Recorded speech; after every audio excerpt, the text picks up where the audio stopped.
1947년 페남 항공은 미국을 시작으로 런던, 이스탄불, 방콕, 마닐라 등 전 세계 주요 도시를 하나로 이어 경유하는 정기 세계 일주 노선을 개설했습니다.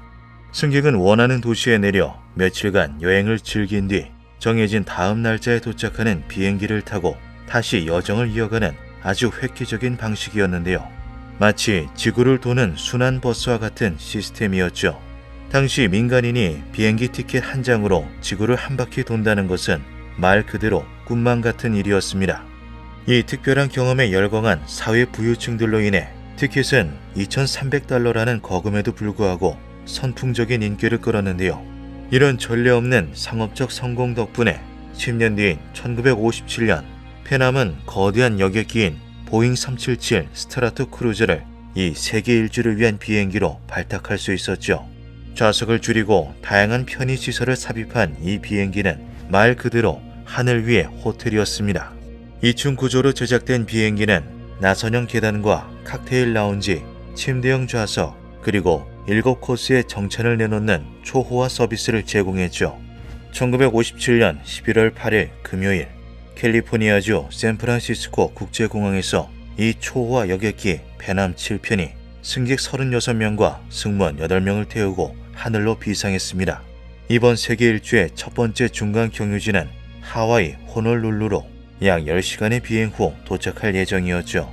오후 5시 4분 11,314시간의 비행 시간을 보유한 베테랑 기장 고든 브라운은 관제탑에 순조로운 무전을 남겼습니다. 모든 상황이 정상적이다. 그러나 페남 7편에서 보내온 무전은 이것이 마지막이었죠.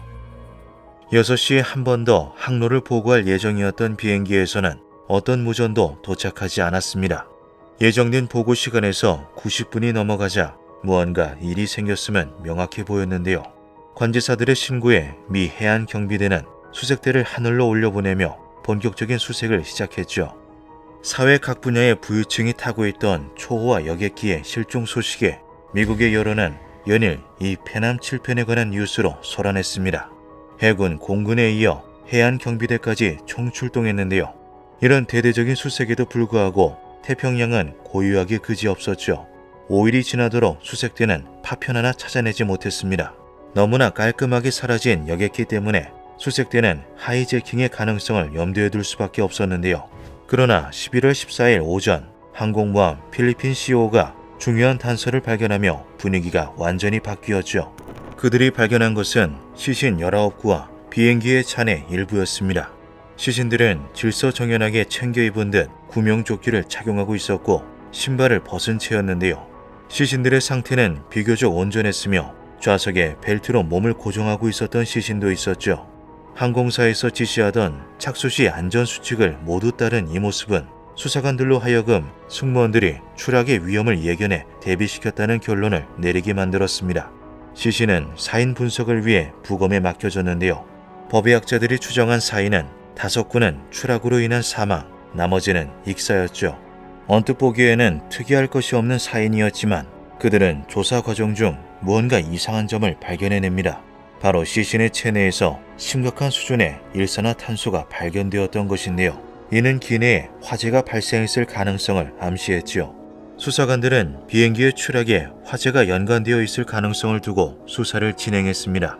하지만 발견된 잔해에서 공중 폭발에 대한 증거는 발견되지 않았고 일부 화재 흔적이 관찰되기는 했지만 그것은 체내에 남은 심각한 수준의 일산화탄소를 유발할 정도의 화재는 아니라는 결론만이 내려졌는데요.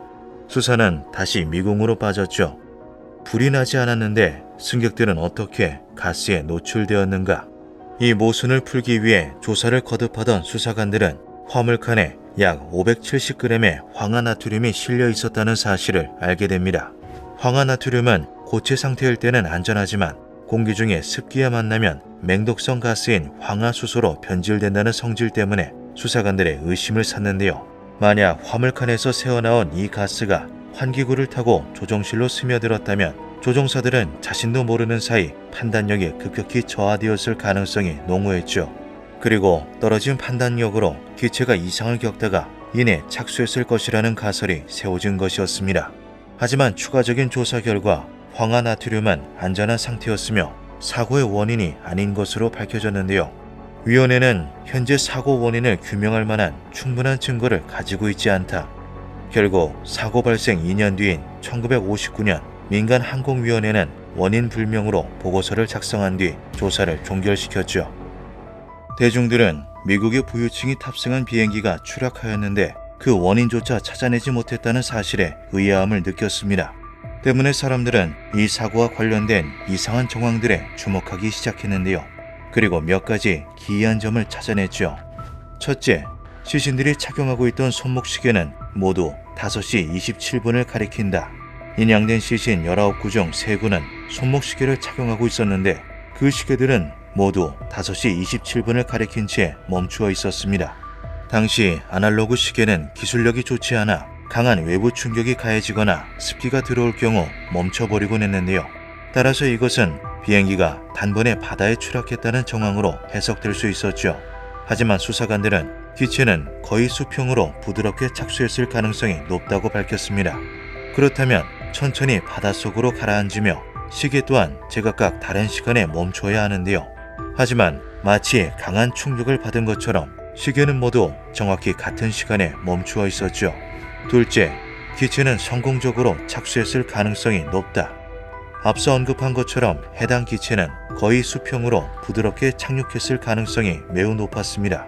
실제로 시신들의 상태는 온전했고 부검한 시신의 대부분이 익사로 판명되기도 했는데요. 수색팀이 인양한 기체 잔해 중 오른쪽 날개 부분을 분석한 결과 결정적인 단서가 발견되기도 했죠. 기체의 플랩이 착수를 위해 아래로 내려가 있었던 것입니다. 플랩은 기체의 양력을 높여 부드럽게 착륙할 수 있게 도와주는 장치로 조종실에서 의식을 유지하고 있었으며 비행기의 속도를 최대한 줄이는 등의 시도를 했다는 것을 알 수 있었죠. 때문에 멈춘 시기의 동일한 시간은 기체의 추락 정황으로는 설명이 되지 않은 의문점이었습니다. 셋째, 승무원들은 마지막 교신 이후 23분 동안 침묵을 지켰다. 마지막 교신은 5시 4분, 시계를 통해 추정할 수 있는 추락의 시간은 5시 27분으로 약 23분가량의 차이가 있었는데요. 하지만 승무원들은 승객들에게 구명조끼 착용과 착수에 대해 준비시켰을 뿐 관제탑에는 구조 신호를 보내지 않았죠. 넷째, 용의자의 존재에 대한 수사가 미비했다. 일각에서는 기체의 추락이 미지의 범인에 의한 것이라고 주장했습니다. 그들은 비행기의 사무장 유진 크로스웨이트와 승객 윌리엄 페인을 용의자로 지목했는데요. 유진의 경우 평소 지인들에게 사이코라고 불릴 정도로 정신상태가 불안정했으며 소속된 회사 페남에 대한 강한 원한을 품고 있었다는 증언이 빗발쳤던 것이죠. 사고 직전 딸에게 자신의 재산을 남기지 않겠다는 취지의 심상치 않은 내용으로 유언장을 수정했다는 사실도 드러났습니다. 유진의 장인은 그가 폭약을 가지고 있었다는 사실도 증언했는데요. 사고가 발생하기 며칠 전이었어요. 집에 들를 일이 있어서 방문했는데 폭파용 화약 가루를 만지고 있었죠. 증언의 내용에 따라 수사관들은 유진의 집을 수색하였지만 화약이나 별다른 이상 징후는 발견하지 못했죠. 또 다른 용의자는 파산 직전에 막대한 빚을 지고 있었던 윌리엄 페인이었습니다. 그는 하와이에 있는 사람에게 돈을 받으러 간다고 가족들에게 설명한 뒤 값비싼 티켓을 구매해 비행기에 올랐는데요. 편도 티켓을 구매한 그는 여행길에 오르기 전 3건의 사망보험을 들었죠. 만약 윌리엄이 사망할 경우 약 12만 5천 달러, 현재 가치로 하나 약 21억 원에 이르는 보험금이 지급될 예정이었습니다. 당시에는 수화물의 엑스레이 검사가 별도로 진행되지 않았는데요. 이를 통해 윌리엄이 몰래 폭발물을 챙겨 비행기에 탑승하였고 자신의 죽음으로 빚을 털어내려고 했던 것이 아니냐는 주장이 제기된 것이죠. 보험사에서는 그런 윌리엄에 대한 의혹을 제기하며 보험금을 지불할 수 없다고 주장하여 논란이 일기도 했습니다. 하지만 수사관들은 윌리엄에 대해서도 확실한 물적 증거가 없다며 수사를 종결해버렸죠. 설령 이들이 정말 폭발물을 쥐고 탑승했다고 하더라도 화재 흔적 없는 비행기와 온전한 시신의 상태, 모두 같은 시간에 멈춰버린 시계에 대해서 설명할 수 없기는 마찬가지였습니다. 유진 크로스웨이트와 윌리엄 페인 둘 다 시신이 발견되지 않아 추가적인 조사나 추측 또한 불가능했는데요. 결국 사고의 공식적인 원인은 불명으로 남아버렸죠.